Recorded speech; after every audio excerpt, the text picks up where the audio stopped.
এসেছেন, আমার মানে সবার সাথে সমন্বয় করেছেন, উৎসাহ দিয়েছেন, পরামর্শ দিয়েছেন।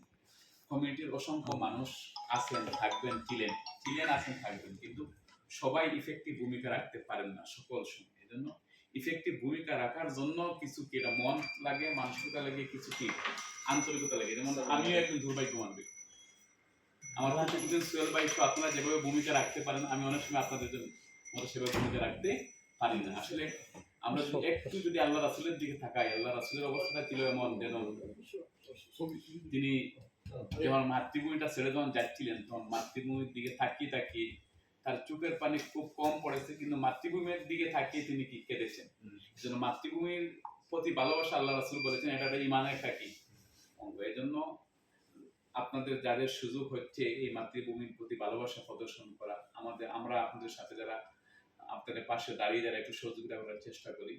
আসলে মাতৃভূমির একটা হক প্রত্যেক মানুষের উপর আছে। আমরা আশা করি আমাদের সম্মানিত শ্রদ্ধা জমশেদ ভাই তিনি সাময়িক স্থানান্তরিত হচ্ছেন, যেহেতু ছেলেমেয়েরা বাইরে থাকেন, এটার একটা প্রেক্ষাপটে তিনি বাইরে হচ্ছেন।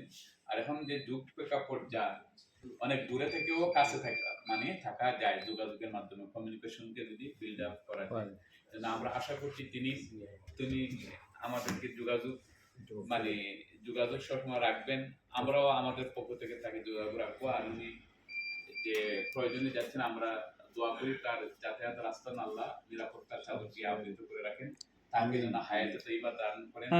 আবহাওয়াগত অনেক প্রবলেম আছে, সুস্থতার নিয়ামত দিয়ে যেন তাকে যেন তিনি যতক্ষণ অবস্থান করেন সেই ময়দানে তাকে যেন আল্লাহ সকল বিপদ মুসিবত থেকে তাকে হেফাজত করেন, সেই কামনা করে আমি আমার কথা শেষ করছি। আল্লাহ হাফেজ, আসসালামু আলাইকুম।